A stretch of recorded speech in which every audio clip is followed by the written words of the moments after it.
You've been successful in fighting for local businesses in Ceredigion.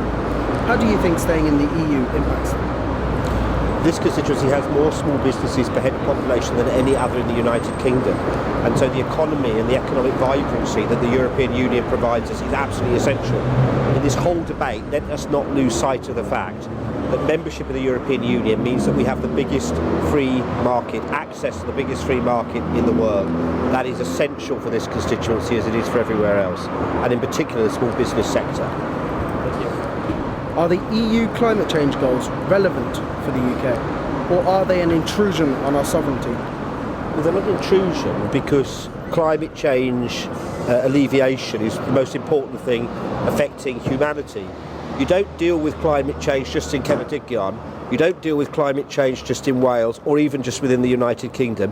It has to be done, ideally, on a global level. That's not going to happen, but membership of the European Union gives us that mechanism for meaningful action.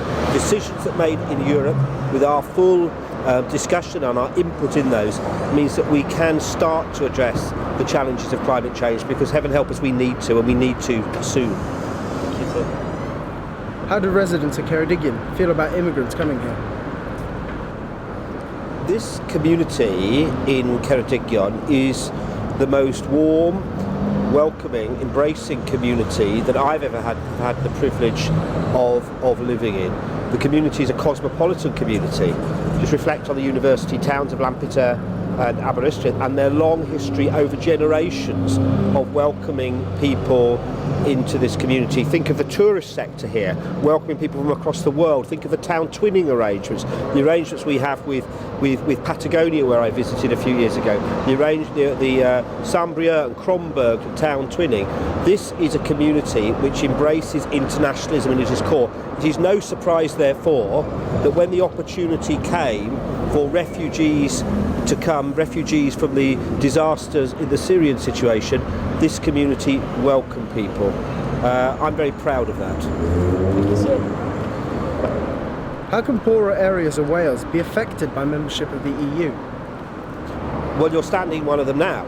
We are in the poorest region in the United Kingdom, which is why we qualify as a county, as part of West Wales and the Valleys, for convergence or objective funding, and that means such are the levels of deprivation in parts of West Wales and the Valleys, comparable with anywhere else in the European Union, we are entitled to additional funding. We risk losing that additional funding at our peril. You can go to countless places throughout this county and see where that money has gone, where it continues to come. And I reflect that the Westminster government in London has not been always as generous to Ceredigion and West Wales and the Valleys as the European Union has. What role does the EU play in supporting farmers around Ceredigion? Well, again, 90% of farming exports from Wales, including this heavily dependent constituency on agriculture, 90% of exports go directly to the EU. Now, am I satisfied with every initiative that comes out of the European Commission? Of course not.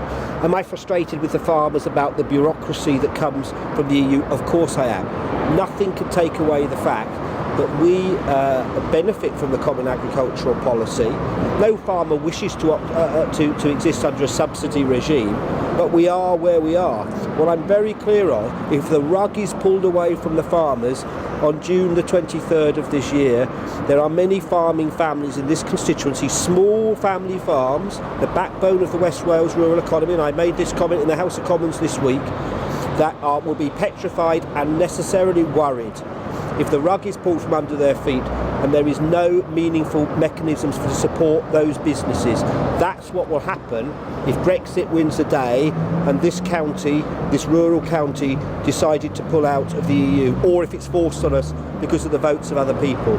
It is the most compelling argument of all that there are small businesses, small farming businesses that are heavily dependent on the EU. And the Brexit people have given no alternative, no route map for what will happen after June the 24th. In fact, they're actually suggesting that David Cameron should do it for them. I have many disagreements, hundreds of disagreements with David Cameron, but he's right on this.